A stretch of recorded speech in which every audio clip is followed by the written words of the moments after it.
Hey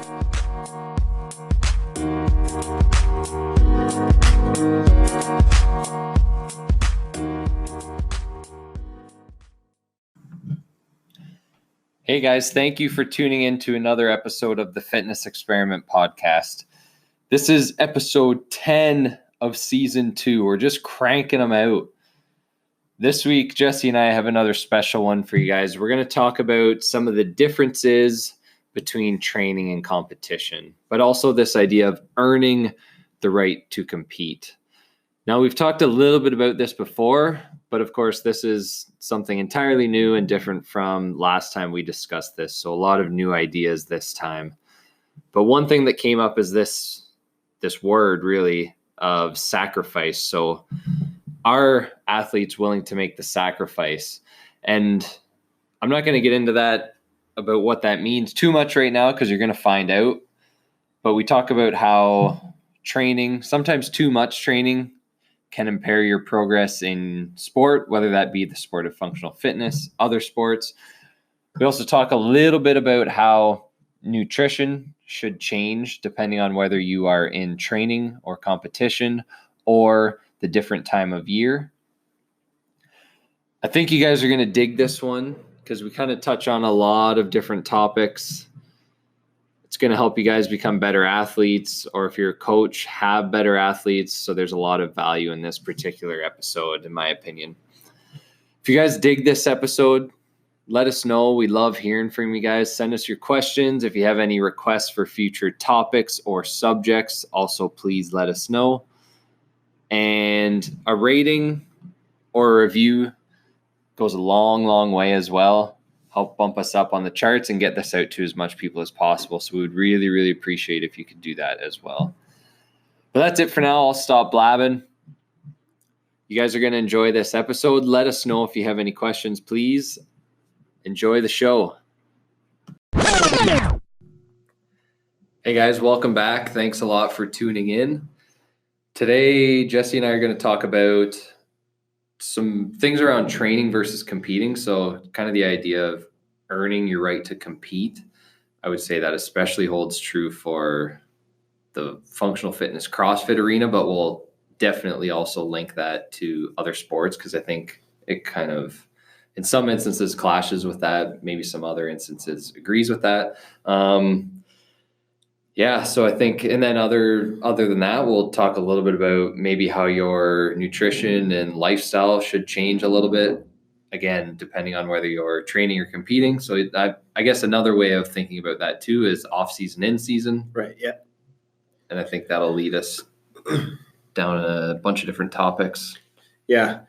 The timing for this one, I think it's going to work out pretty well because a lot of our listeners are involved in the CrossFit space in some way. So you're kind of coming off the open season, the second one of this year, kind of kicking off the 2020 season. So there's going to be a lot of different people that are going to can be placed in different categories based on like whether or not their season just ended or if it's potentially just starting.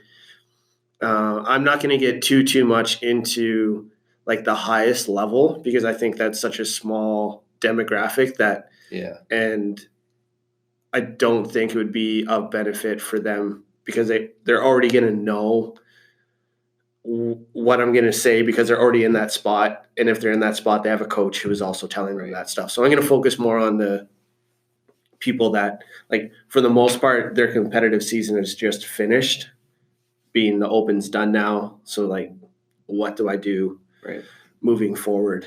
For a little bit of context for our listeners that maybe aren't in the CrossFit arena, can you just give them, you would do this much better than I can, is a little bit of a background or explanation on what the Open actually is? Because the reason I bring that up is because before I started CrossFit, I recall seeing people posting a lot about the Open, like it's open season, you have your 5 workouts and all of a sudden people start posting more about it. I would see people hashtag, like, I don't know, let's say this was 2018, they'd be hashtagging like 18.1 or whatever. And I was like, what is this? Yeah. And I tried kind of digging into it and I couldn't seem to really figure out what it was. So I think that'd be good for people to know.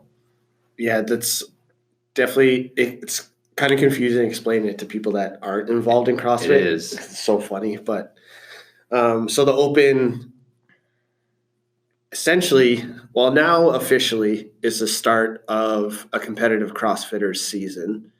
It's a global community-led, community-driven competition that takes place over a 5-week span.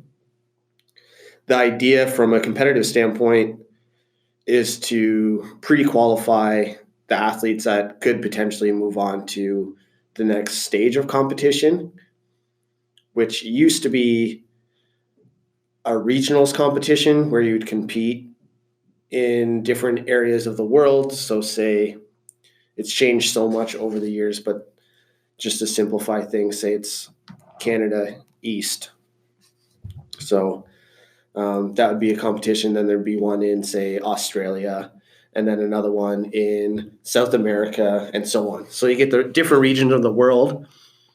And the idea behind that is to have equal representation across the world, or at least some representation across the world. And then the top people from those regional competitions would qualify to compete at the CrossFit Games, which you could call the Olympics of CrossFit as a sport.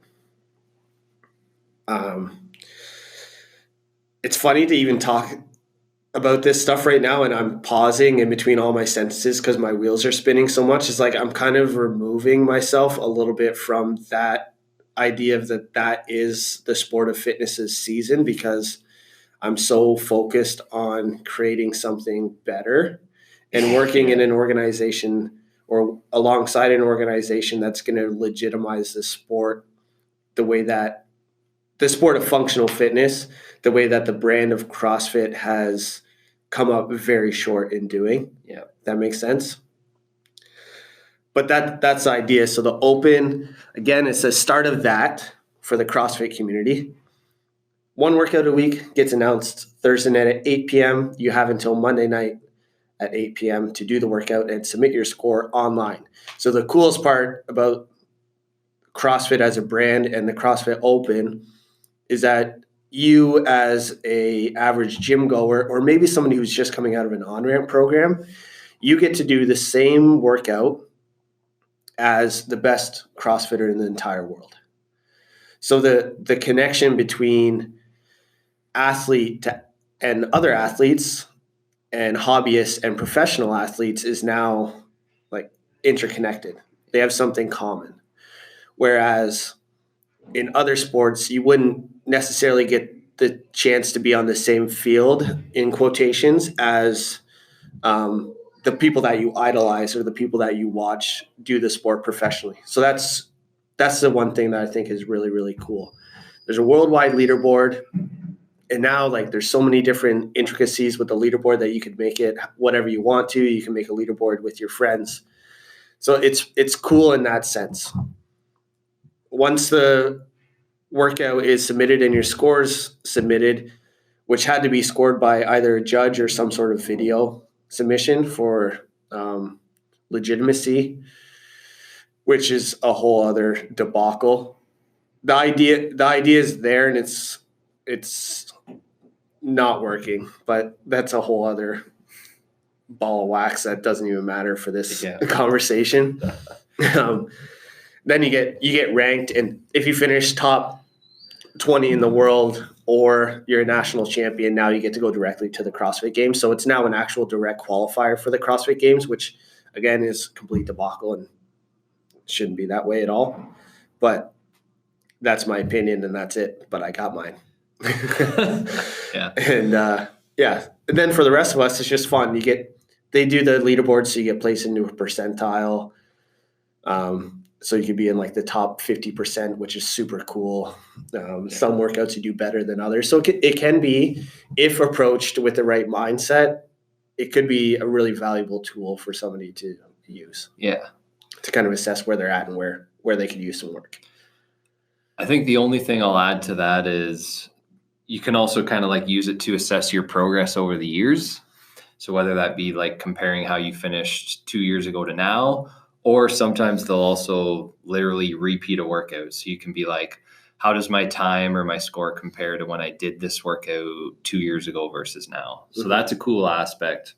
And then, yeah, like you said, is the community thing. Because maybe people hear that who don't know about CrossFit and say, like, you know, why would like the regular average Joe do it if they never have a chance or an expectation to qualify and move on? And that's the biggest part of it, right? It's like the community aspect thing. It's kind of like, I don't know, maybe think of it as like renting the ice and going to play shinny with your buddies or something like that. It's like, in a sense, you're kind of like applying the skills you've been working on, but in reality, it's more about just kind of like coming together and doing it, you know, whatever, together, having fun with people. Sometimes week 5, you know, everyone hangs around after, has some beers. Yeah. So I think that's part of it too. Yeah.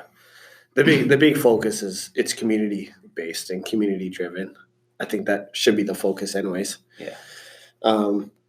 Now there's even a hole in that theory that year to year you can track whether or not you get better. And that kind of came to the surface this year, right? On week 3 with the handstand push-up, deadlift, handstand walk, deadlift workout, which if you don't do CrossFit won't mean anything. But this, I can point out some flaws in the system just from this, because there's people that did really, really well in 2018, and then we repeated a workout that did in 2018 this year. And so many people that are amazing athletes and have improved in so many different ways across fitness did worse on the retest this time than last time. But you look at that and you're like, oh, well, they got less fit, but that's not really the whole story. Obviously, that's not the case. Yeah, this is an issue with stupid standards. It is, yeah. Anyway, that's beat a dead horse. I don't think we really want to go down that path with the conversation. But yeah. So your open season's done. So now you're not competing anymore. So how do we go about creating some sort of awareness or plan around how to be a good athlete? I think there's a lot of different levels to being a good athlete or finding success in functional fitness. And a lot of it comes down to being mature enough to know what it is that you're actually trying to accomplish. The big why. Why are you doing this? For a lot of us, it's not to be competitive at CrossFit. For a lot of us, it's to get stronger, healthier, whatever, have fun, hang out with your friends, whatever. Now, with that comes up a little bit of a drive to compete a lot. And CrossFit's weird in this way right now because there's so many competitions that go on all year round that you could literally sign up for a competition to do every other week if you wanted to do them that often. And that's like local and competitive, right? Like that's it's crazy. They're so available. Yeah, there's so many. And so my question would be, why are you going to do that? So if your answer is, well, I just really enjoy having fun with my friends and I like competing and I don't really care if I get better at XYZ. I just want to be on the competition floor with my friends having fun. Then what I'm going to say now doesn't apply to you because you don't care about getting better. Yeah. And that sounds kind of harsh, but the reality is for you and your journey, you're more focused on just having fun with your friends and you're not really concerned about progression in the sport and you're not really concerned with your health really because putting your body through a competitive environment, regardless of the intensity that you're going at and regardless of the level that you're competing at, it's not always the most healthy thing to do. So like that group of people, whether or not they're aware of it yet or not, that's not really my responsibility in this conversation. It's like this group of people, they don't care about getting better. It's more about having fun and being out there with their friends. And that's totally okay. I'm not saying that's wrong or right, but if you want to get better, how do we go from where you're at to where you're going? And this is something that the Functional Fitness Federation is working on doing, is creating a season around this sport.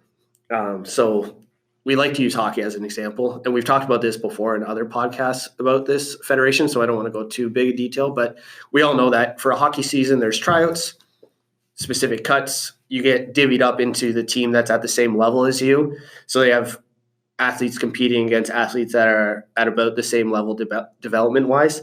And then you go through a preseason, season that has practices throughout, postseason if you're lucky enough, and then eventually the championship. But for the sport of fitness, it's all mishmashed together. And you could say that these small local competitions are like your regular season, but only if you're able to maintain a proper training program and a proper routine that's going to allow you to progress. And the unfortunate thing, or just the reality about this sport, is it's not set up the same, right? It's not set up the same for the sole fact that then you don't have an off season. So you can use football as a better example for this because they only play once a week. But if you look at like they have a long off season in between, they have a low number of games in their season, and their games are on the weekend, and they're hard as shit on the body. Like I don't know how anyone plays that sport. I have no idea. Unbelievable. And they play every single week. They get a bye week mixed in there, but like just a beat. And they're huge. They're mammoth humans and incredible athletes, and just running into each other as fast as they possibly can. It blows my mind that you can do it. But if you look at that week, like say they play on Sunday, Monday's probably going to be pretty light. Tuesday, drills. I don't know. I don't play football, but you get the idea. Like the week, like there's some sort of flow to their week where they're peaked for Sunday as best that they can. And then they spend the rest of the week recovering, running through systems, running through drills, and then they compete on Sunday again. Yeah. Where the CrossFit, this is my experience watching people, they go to that competition on Saturday. Sunday, they crush pizza and sit on the couch, watch Netflix. Monday, they don't feel like going to the gym, so they just don't train. Tuesday, they go through the motions at the gym. Wednesday, they finally get a workout in again. Thursday, they rest because they're sore from Wednesday because their body never actually recovered from Saturday. Friday, they're practicing the workouts that's going to be in their next competition the weekend after. And then Saturday, they go and compete, and they repeat that process. And it sounds ridiculous, but people do it. People do it. And it might not be every week, but make it every month. Every couple months. Like a proper training progression, you need to have the maturity to go through proper phases. And to me, somebody who writes programming for a lot of athletes, the athletes have a responsibility to me when you tell your coach that, hey, I want to be competitive in the sport of fitness, you've now taken on a responsibility for yourself and to your coach that now you got to grow up a little bit. You're not doing it to be a hobbyist anymore, which again, I have zero problems with the hobbyist thing, but it's just an awareness and creating a solid line between like, what am I here? Am I a hobbyist that I love to go to those weekend competitions and just throw on a bunch of neon and headbands and high socks and go have a fun CrossFit time with my friends? I love it. Go do that. That's awesome. But don't tell me that you want to go to the next level in the sport, because you don't, because you want to do that instead. Yeah. And that's totally okay, but you can't have both. It doesn't happen. So if you tell your coach, like, hey, I really want to focus on this competition, I want to qualify for this competition, then when you tell me that, I now set that date and I start to work backwards to what we need to start right now. And it's not always the most sexy stuff that you're going to be doing, but you need to create some sort of maturity in your approach to your training, understanding that there is an end goal for you to work towards. And we're not focused so much on that one day about you having fun, because this isn't for fun anymore. When you decide to be an athlete, fun goes out the window. From my perspective, it's now like the focus shifts to points, it shifts to winning, and it shifts to making sure that we peak for that competition. And that involves maintaining your health throughout that entire progression. So my number one priority when I'm setting up a progression for somebody to work up to a competition is, how do I progress this individual, and how do I keep this individual safe so that they can actually perform on the date that they actually need to perform on. So say your next competition, you just wrapped up the Open. Say in this area, Can East Games is probably going to be a big one that people would be interested in, and one that people might have heard of before. So that's going to be sometime next summer. So when I'm sitting down and I'm creating a plan for somebody who's going to be competing next summer, you're not going to be doing 50 kipping chest to bar pull-ups this week. Why would you do that now?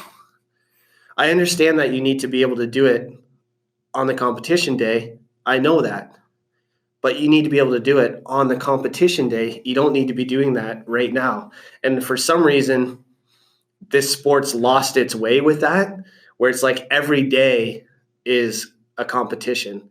And it doesn't set anyone up, whether you're an athlete or a hobbyist, for success in the long run, because you're constantly just beating your body down with no end goal in sight.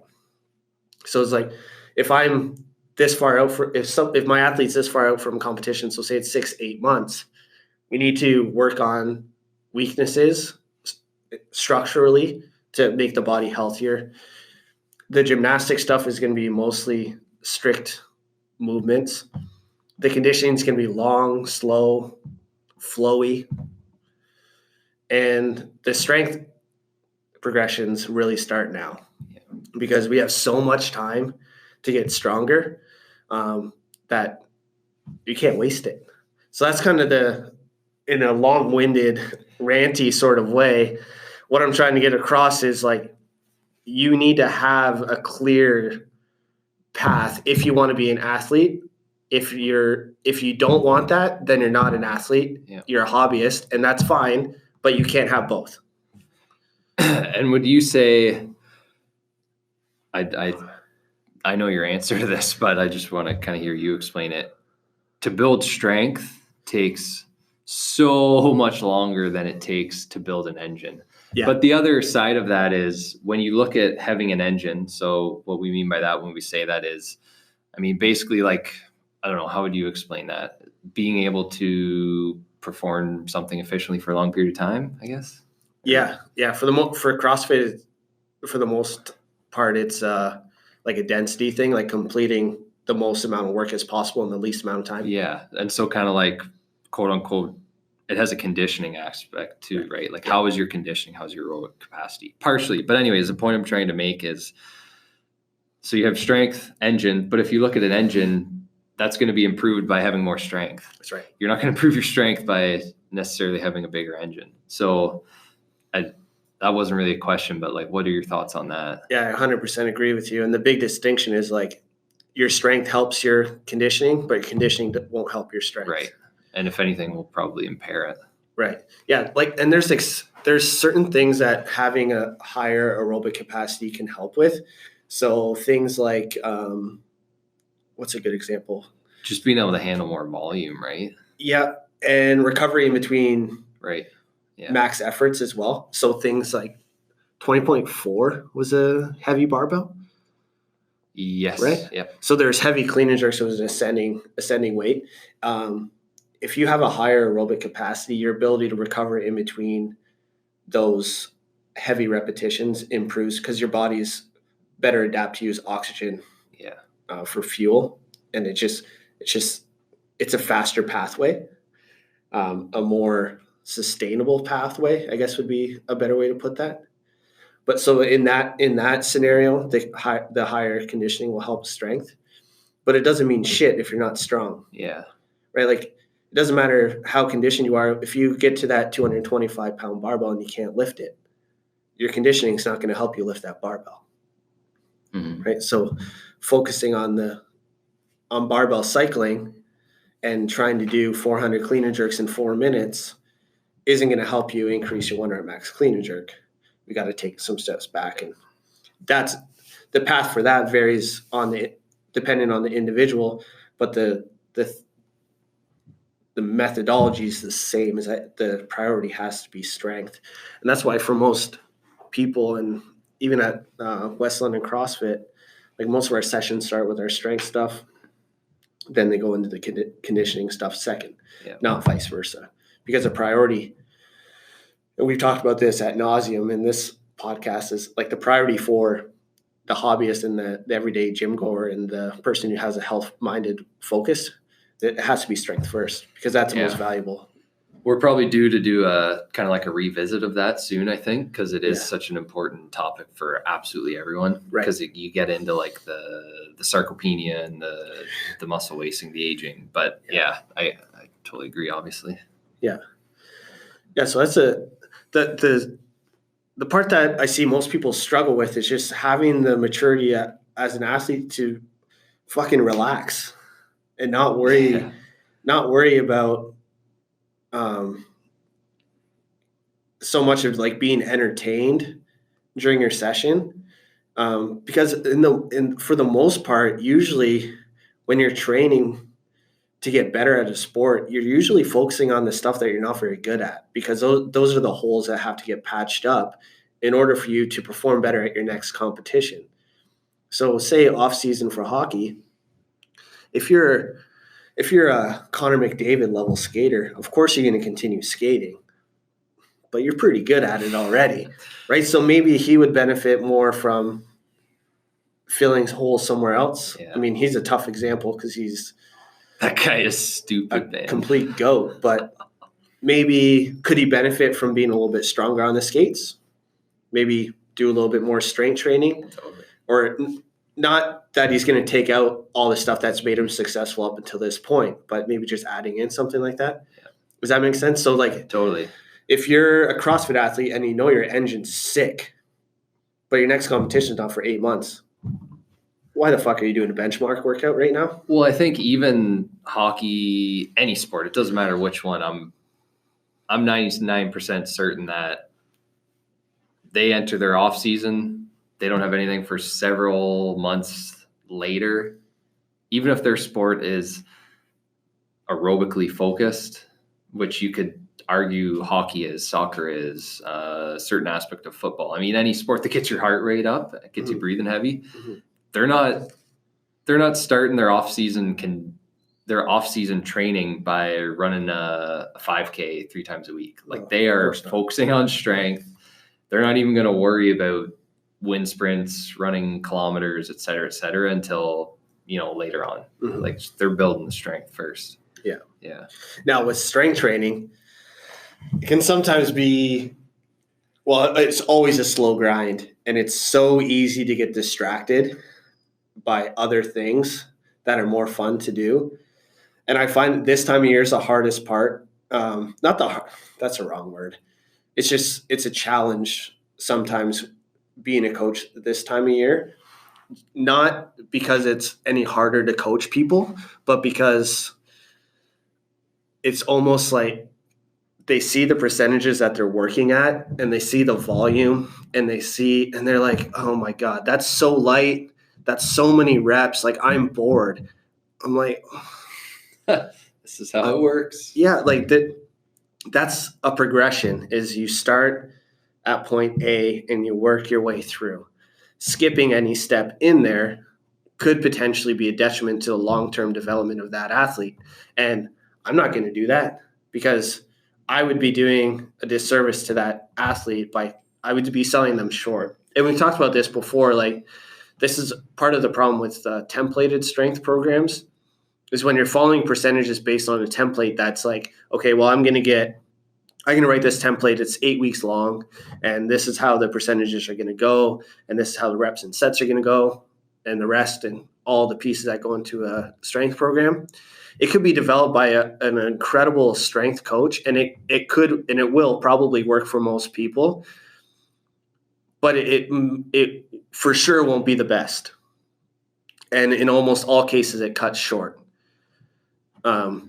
Whereas following a linear progression, especially with a beginner strength athlete, which I would argue most intermediate level CrossFit athletes are very beginner in terms of their strength training. Their training age for strength is going to be relatively low, especially if they're still at an intermediate level, because they've probably put so much time into developing the skills necessary for the sport. So like double unders, pull-ups, whatever, and the conditioning to be able to even like do a CrossFit workout. That strength's often sidelined because it's not as fun. I mean, we've both gone into a CrossFit gym for the first time. Watching somebody do Fran, like, that's kind of cool to watch. Watching somebody do 5x5 back squats at 80%, Yeah. doesn't look as cool. So I was there. I've done the same thing, and that's why I'm just kind of speaking on experience from that part. But having the patience, I think, is a big word here to like actually see a progression through is so rewarding at the end. And those people that I've watched them go through and follow it to a T, like the results speak for themselves. But it's tricky to develop that patience because you often feel like you're moving too slow when oftentimes it's the opposite. Yeah. You're skipping steps to move too quickly. You're like jumping up 5 steps instead of just taking 1 step at a time. Yeah.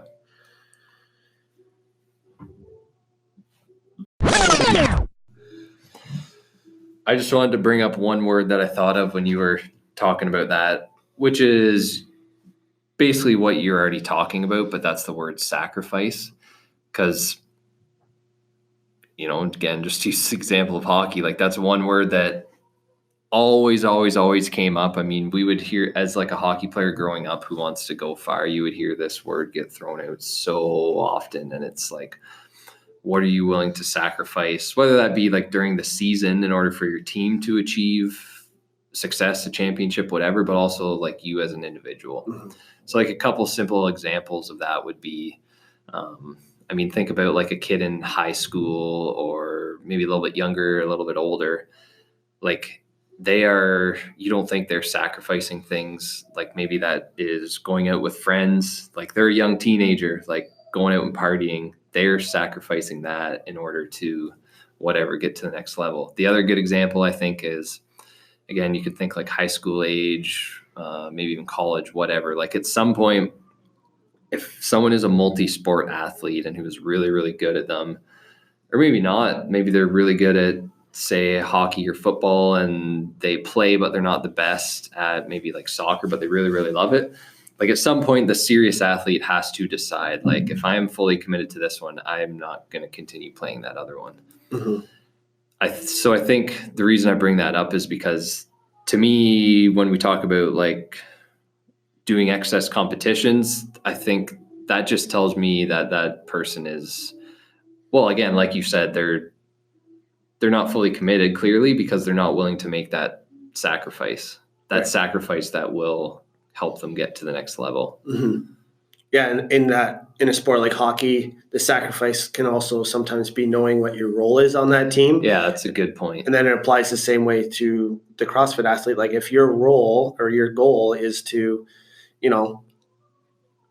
qualify for this competition or compete in this competition, then you've established that position and that role with your coach. And maybe you have a team, maybe you don't. It's more of an individual sport, but you have a commitment to that date and you have a commitment to that role. Yeah. So you have to have the maturity to not be distracted by all the shiny objects around you and continue towards what you said you were going to do in the first place. And that's, I can get kind of uncomfortable, but like that's an integrity piece too.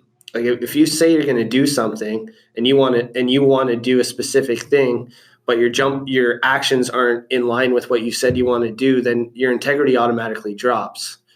And people start to notice that over time, and it can get frustrating to be around. So it's just got to be a little careful. There's definitely just some type of disconnect between, like you said earlier, like maybe the CrossFit athlete versus athletes in other sports. Mm-hmm. Just a disconnect in terms of, like you just said, like maybe just not fully committing to the plan. I don't really know what it is. Maybe it's just because, I don't know, maybe it's individual versus team. Maybe it's, I don't really know. Because I was going to say maybe it's because the structure of the season has so much flexibility and people have the opportunity to, whereas like another sport, things are like literally just scheduled and this is the only time it's going to happen. I mean, team, that's an obvious difference because kind of everyone else there on the team is holding each other accountable. Right. But yeah, I don't know. It's interesting. There's just some kind of disconnect there. Yeah, I think that's a big part of it. It's just there's no defined season, so it turns into a complete crapshoot. And well, maybe the other thing too, I think, is that because it is literally the sport of fitness, people think more is better. I think that's still a concept that either a lot of people don't appreciate or they have heard of it and just haven't like conceptualized it yet, like just for whatever reason can't apply it. Because that is totally still a persisting idea, is that, you know, to be as fit as possible, I just need to do more of everything. Right. So maybe there's a bit of that too, whereas another sport, people don't think that way. Yeah. I don't know. Yeah. Hard to say. I agree with you for sure. I think I'm done ranting. My rant's over. We're gonna start talking about how to actually set yourself up for success and all the things that I was ranting about. How you can like apply different stuff to your own training schedule and your routine to help you, and just create awareness as to how A can help B. So I think like the biggest thing is that you as an individual have a responsibility to yourself to make sure that you're keeping yourself healthy so that you can perform your sport. Being injury free and not having a burnout is obviously super important. So, but we've talked about that stuff before. But maybe a different idea and something that I've been thinking about lately to help the happy-go-lucky CrossFit athlete, that like they're not doing anything that I talked about previously in this episode. Like nobody's doing that to be harmful to themselves or to others, or to be personal or to be selfish, or to like selfish in a bad way, because selfish can be a really good thing also. And they're definitely not doing it because they're, you know, trying to go off the path that a coach has set up for them or anything like that. A lot of times it's because they think that that's what they need to do in order to progress, is that they need to participate in their sport. And I get that. But to take a few steps back, so say rowing's always been something that you struggle with. So say you're shorter. This is typically the demographic that I hear this from, is like shorter athletes, less powerful athletes, more sustaining athletes typically aren't the most efficient rowers for CrossFit, because, you know, we're on a concept too, and there's certain factors that affect how you're able to control your pace there. But trying to help that individual work backwards to understanding their hinging pattern as a start, and their actual technique on the rower, and then how we can improve their hinging pattern and strengthen their hinging pattern by focusing on different elements of the sport. And this is something that I haven't really been able to talk to anyone about yet. So bear with me as I work this out in my brain. So the start point, like we know rowing is a hinging movement. We're transferring energy. it's always core to extremity in terms of energy transfer. And we know that there's an upper body pull associated with rowing, right? The finish part. So if I can get an athlete to improve their hinge pattern efficiency, so say they have a mobility restriction through their hinge pattern or an awareness and like load sequencing thing through their hinge pattern. So say they're a little bit quad dominant of an athlete. If I can teach this athlete to use their hamstrings and glutes a little bit better, either by giving them activation exercises in the warm up or maybe sending them to some sort of physio, or, like dry needling's had pretty good success with this, just like helping people find those muscles and activate them better. That could help their rowing.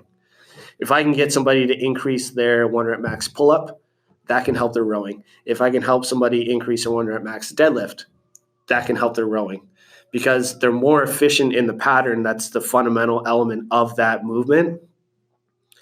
The movement itself gets easier, but creating that connection is sometimes difficult to do, right? If I have somebody going through a deadlift progression and a pull-up progression, they're like, I suck at rowing. Does Matt Fraser suck at rowing? No. He crushes a rower. He's short. He's so short. Yeah. What about, I think the average...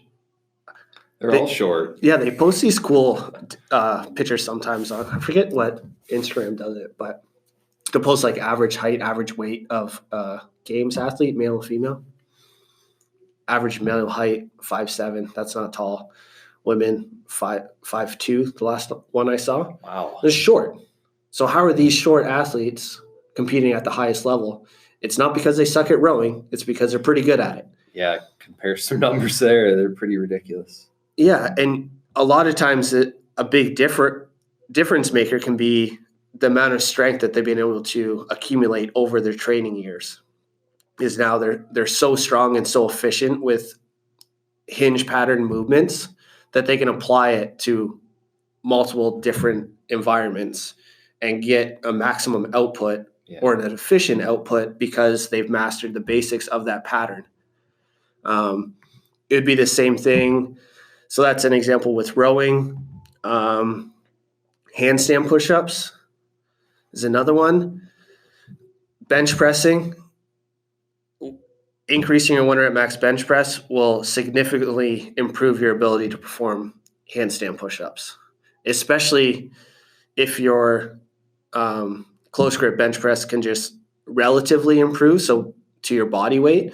But if it's just like, if you're an athlete that weighs 185 would be the average male weight from that same graphic I'm pulling that from. If that guy can bench 300 pounds, how easy is a handstand push-up going to be for him? Yeah. Pretty damn easy. So then once that prerequisite strength is there, now we can start focusing on increasing the intensity, the volume, and the density, so the amount of reps done in a specific amount of time on that specific skill. And know, without a doubt, as a coach looking at that, like, this athlete is going to completely destroy this workout. Like, it's dumb how easy this is going to be for them. And then it doesn't matter. Like, you can take in all the different reasons why you would suck at that movement, your lever length, your height, your weight, whatever. Just, it works every time. Every time I compare the two things, it's like this works. If I watch somebody deadlift, you can make a really, really good guess as to how good of a rower they are, just by how they're able to load their hips. And it works all the time. So it's like, my point with that is, if you can learn to understand the program that you're following to the point that you can look at the stuff that's boring and not super exciting and understand that is going to benefit you in these other areas, and have the awareness around that makes that boring stuff not as boring. Does that make sense? Absolutely. Yeah. 100%. Because it gives you a little bit more incentive. And for the rowing example, if I give a poor rower more rowing, that doesn't mean they're going to get better at rowing. Yeah. Same thing with like wall balls. Yeah, wall balls will work too. If I increase somebody's 1 rep max squat, wall balls get easier. If I improve not even the 1 rep max squat, if I improve their squatting efficiency and load sequencing, their wall balls get better without even doing another wall ball. Yeah. If you can front squat 300 pounds, a 20-pound wall ball is a joke. If your front squat is 115 and it's all janky, that 20-pound wall ball becomes more taxing. Not because the wall balls are hard, but because your positions suck and you have no strength in those positions. So that's like whether you're setting up your own plan, which I think a lot of people do still, like if you're setting up your own plan, it's like, well, I have these CrossFit elements that maybe I'm not so good at. What can I do early in this off season to help me get better at that? Almost every time the answer is going to be to get stronger. And almost every time that it's going to be stronger in the exact same pattern that you're going to find yourself in doing that specific movement. And you can draw comparisons to every single CrossFit movement and make the argument for every single one. Yeah. Ring muscle ups and ring dips. If you can do a weighted ring dip, 5 reps at like 20 pounds added, then ring muscle ups quickly become a non-issue. It's always the same. It always goes back to like, how strong am I in these positions? And then you're good at that movement. And then once you develop these good movement patterns and you have strength in those positions, like you said earlier, that engine is going to improve just from being better in those positions. But then imagine how much better you're going to get in terms of conditioning, knowing that you're moving better. So the movements that you're doing are easier, you're more efficient, plus you're better conditioned. Your improvements across an entire year are going to be completely insane if you can have the patience to start focusing on the strength stuff first. Well said. That's Yeah, my piece on that. I agree. That's my first time saying that out loud, so hopefully this is what I think about all the time. This is what I think about while I'm mopping the gym floor. You keep a little tally on the chalkboard sometimes when it comes to you? Yeah. Like if you're mopping the floor, or maybe I'm not gonna lie, I've done it while coaching a class before. Is I'll think of a good idea and I gotta write it down. Yeah. I don't pick I'm picking a time to write it down when people are doing like 1 minute on the rower for warm up. It's not like I'm doing it while they're like doing a snatch. Right. But yeah. Sometimes things just come to you. Absolutely. So that's my piece on what to do and how to like really take a look inside to see what you need to get better at and coming up with some sort of a plan. If you want to be an athlete in the sport, you need to have a season and you need to have the maturity to be patient enough to have a season, which is a lot easier. It's easy. It's really easy for me sitting in this chair to say that. It's a lot more difficult to actually do it. And I understand that for sure. But that's where having a good support system comes into play. Somebody who's going to be like, no, you're being dumb. Yeah. What about this? And it doesn't have to be worded like that.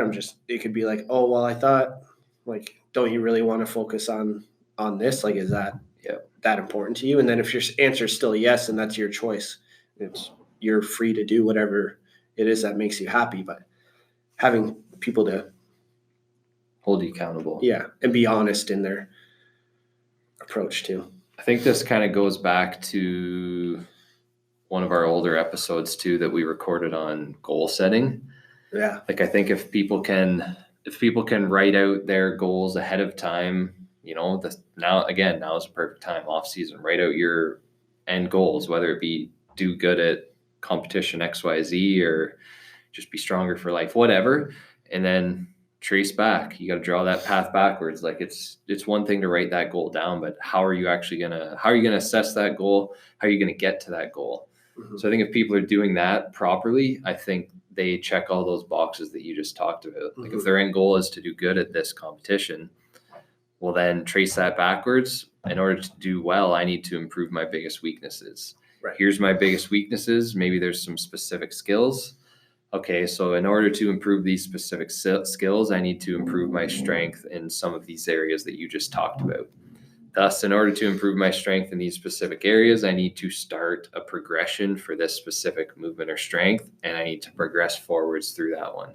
If people have that in mind and drawn out, well, then while they're in that initial strength progression, they can stay like focused and committed to that because they know that what they're doing, they're already on the pathway to that end goal. They don't need to jump forwards and do the 50 chest to bar because they suck at chest to bar. Right. They know that if they get stronger from week 2 to week 3 on their pull up, it's like, hell yeah, I'm moving towards that end goal. Mm-hmm. Boom, check that off. I've just improved. I've progressed. Right. So yeah. Yeah, and that stuff, it just makes it so much easier. It feels, sometimes it can feel like you're not getting better probably, and I understand. I can totally relate to that. But that's usually from my experience, usually when I get that feedback from a client, or I give myself that feedback where I'm like, I just suck at this. Like, I don't know. I just been grinding for a couple of weeks and I feel like I'm not getting any better. It's usually just over that hump. And this sounds corny, but it's like you're almost there. You're almost at the breakthrough where things start to come together. You just have to be patient enough to get over that. It's like there's always, I don't know, I follow a bunch of like different motivation sort of things on Instagram. Sometimes it depends on my mood. Sometimes they do a lot for me. Sometimes I find them really cheesy. I don't know. But sometimes there's posts of like a guy digging. Have you seen something like this? He's like digging a hole, and it's like a viewed out photo. And this guy's digging a hole, and there's this massive diamond in the ground. And it kind of has a few frames, and like he's getting close to the diamond, and then he quits like just before it and then walks away. And he was like so close to getting there. And then there's always the other photo where the person followed through and just continued to dig. And they got to the diamond. Yeah, that's cool. Which is a little bit more patience and a little bit more consistency in effort can be all it takes to take you from where you're at to where you're hoping to go, or at least in a direction towards that. Well, even physiologically, like sometimes you have to get a little bit weaker. And I use the term weaker like in a general sense because that could mean a lot of things, but you have to get a little bit weaker to get stronger. So like, yeah, I think the end of like a progression is a perfect example of that. Like you're probably going to feel pretty beat up, a little bit quote unquote weaker, but eventually you're going to adapt to that. And then, I mean, even just the way people do, like you could even look at this, the way people do like their peaking, right? Like they don't train right up to that competition or event. They're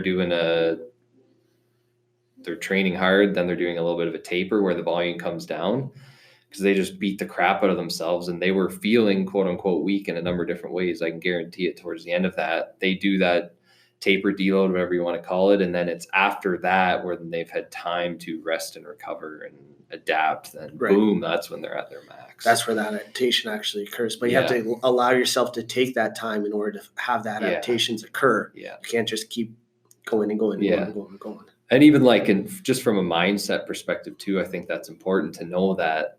And we've like another thing we've talked at length about, but you're going to have those bad days. Like that's normal. And that's oftentimes even a good thing. Like if you go in there and you feel a little bit weak, like whatever, you don't need to throw a hissy fit and let it get to you. Mm-hmm. And we've probably all been there before where we let it get to us for whatever reason, but 9 times out of 10, you just have to deal with it and adapt mentally, physically, whatever. Yeah. And it's okay if it gets to you because that just shows that you actually care. Yeah. That's so, yeah. When I know I've had athletes tons of times break down.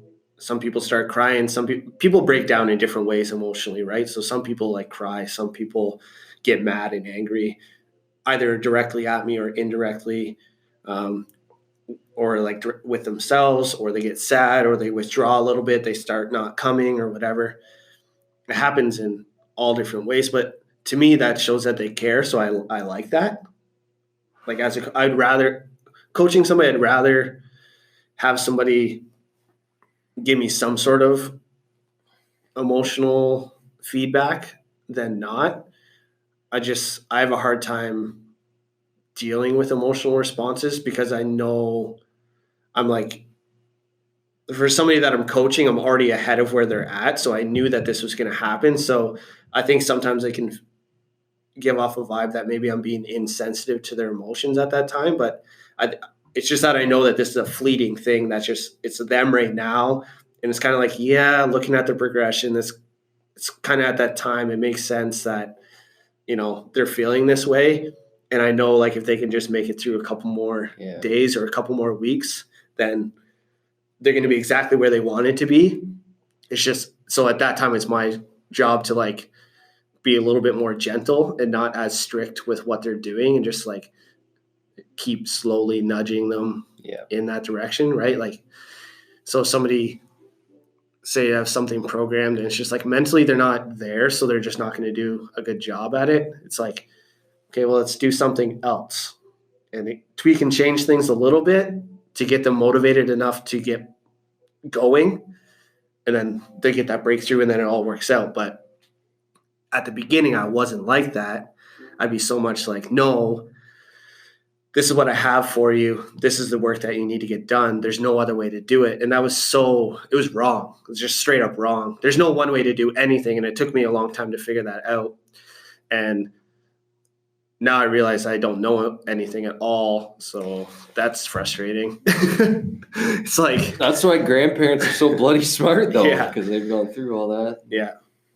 So it's an emotional time for people with the coming off that CrossFit Open. So it's just directing that energy into something that's going to be productive, knowing what the best option is for them at this time. And then like, okay, how do we get some sort of buy-in here? And I hope that this explanation of prioritizing their off season helped out at least a little bit. Yeah. I dig it. Cool. I got nothing else. Well, yeah, one last thing we were kind of going to talk about is because I look at this and I think when we do our collaborative programs with athletes, I think this is why we work so well together when we do this, is that basically what you just talked about, what I think of when I kind of visualize that entire process of like, you have your season, all right, time to rebuild, work towards those end goals. What I think of when you talk about that is adjusting macros, kind of. Yeah. Macros, lifestyle supplements, but I think the big thing is the big two are carbohydrates and fats. So we've been doing this. We've kind of started doing this with a couple athletes right now. It's kind of just like in the early stages, but just to give you kind of a general sense, in my opinion, to be the best athlete in this sport, but I could make the argument that this could apply to other sports too, is I believe that after the season, as you enter that off season, you would benefit from bringing down your carbohydrates, and that's going to look different for absolutely everyone, and bringing up your fats, and that's going to look absolutely different for everyone too. But basically the point of this is, again, in general, higher fats, that's going to help lower inflammation, which you have accumulated constantly throughout the entire season. You're going to provide more of the building blocks, so what you literally need to build hormones.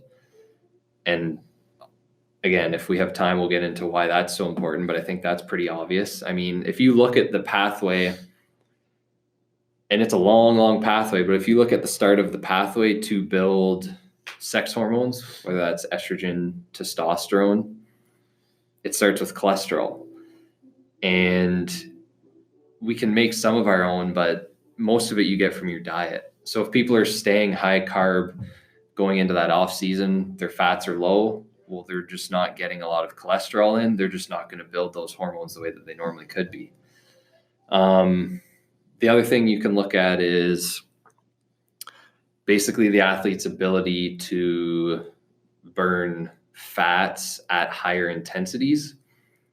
So just to kind of give you a visualization, like if you look at an athlete and you kind of zoom in and look at their fuel tank, if you look at their fuel tank that comes from carbs versus their fuel tank that comes from fats, their carbs might be like a freezer and their fats might be like an entire warehouse that stores meats. Like a freezer that's like 10,000 times the size.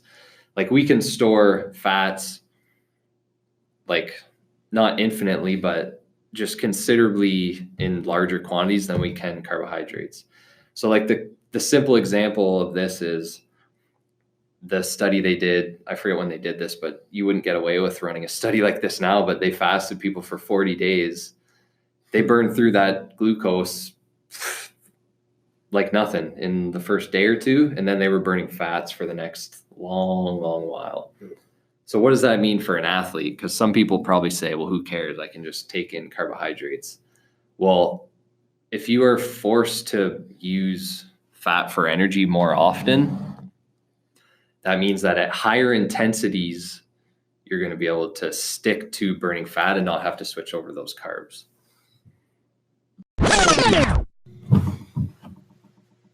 So if you can stick to using fat for energy for longer, then obviously you don't have as much of a need for using that small fuel tank. So this could benefit so many different things that we'll have to get into this in more detail at another time. But honestly, to me, I think that the biggest benefit to this is what I already mentioned. It's like, well, the inflammation thing is the biggest thing.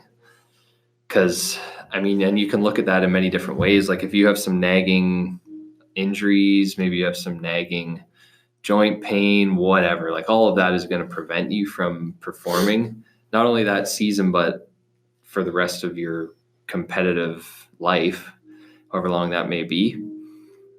And it's not going to inhibit you at all. It's not going to prevent you from continuing to get gains, continuing to get better. I just think that doing it at a time when you're focused on strength is the best time to do it. Because if there is one potential downside, and we talked about this in the last episode, if there's one potential downside to consuming less carbs, and I'm not talking about keto level, I'm just talking about reducing your carbs, it's that maybe you have like a little bit of impairment at high intensities. So when you like are just dying out of breath finishing a 10-minute workout, and even that's up for debate, like whether or not you would notice an impairment.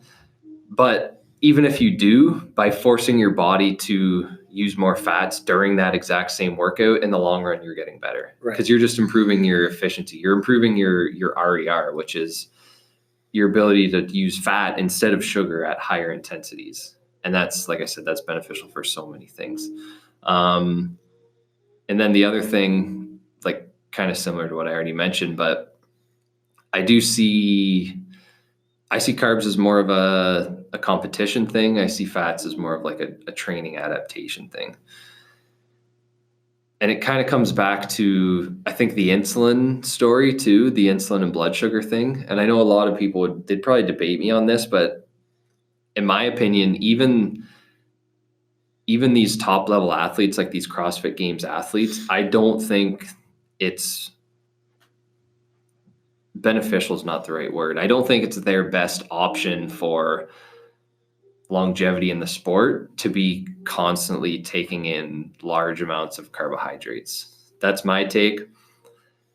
One of the big reasons is because, like, obviously they're very insulin sensitive, meaning they do well with these carbohydrates, but still you're getting these potentially big spikes in blood sugar. You're getting these constant spikes in insulin.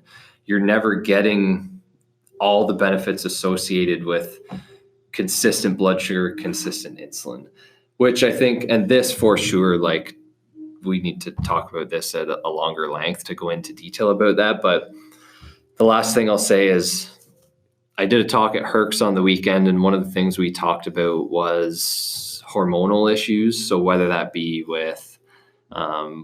issues with testosterone, so low testosterone, whether that be issues with estrogen. So for women, that could be, well, and this could be for men too, like too high of levels of estrogen or too low levels of estrogen. Or if we're talking about the thyroid, so usually that would be too low levels, so hypothyroid. If you go back and look at what makes this, all of those, what makes this worse and what basically prevents you from like healing and getting better from those conditions is fluctuations in blood sugar and insulin. And so again, it's not necessarily like what you're doing as much as like you're missing out on the potential benefits of the latter. Does that make sense? Yep. So yeah. And like I said, I know a lot of people wouldn't agree with this, but I tend to think of it at like a little bit of a deeper level and a little bit more of like a longevity perspective. Mm-hmm. And like I said, I want to emphasize that like you're not impairing, if you do it right, if you're smart about it, you're not impairing performance when you do this. And then if you kind of just think back to my experiment that I'm doing right now that we were talking about, I think one of the reasons I'm doing this is like, okay, now how far can we actually push that? Right. Like how far can we push this high fat, low carb as kind of like a rebuild without actually suffering impairments to performance right now? Right. So, yeah. And it's making the connection that your training is to force adaptations that's going to help you in your competitive season. Right. Yeah. That's the whole point of training. Yeah. Otherwise, we wouldn't train. We would just show up to competition and hope that magically we got better. Yeah. Yeah. So it works in all areas. Yeah. And in approach, in nutrition, in the actual physical training itself. It all applies. And I think you can make this very, very confusing, or you can make it very, very simple. So the simple is end of the season, you're feeling beat up, you have some wear and tear in your knee, maybe your shoulder is like kipping or doing pull-ups or just doing any type of pressing, hurts more often than not. Maybe have a hard time getting up in the morning. Just don't necessarily feel on point, alert on a daily basis. I mean, that's inflammation. So we want to fix that. Mm. And you're going to be better for that. So. Right on. So I think that's it. Shut it down. That was fun. Yeah. Rants are good. The biggest takeaway for me for this episode is just, and the point I was trying to make was to allow yourself to be patient enough to get the results that you say that you want. Yeah. And everything will work out just fine. Yeah. I like it.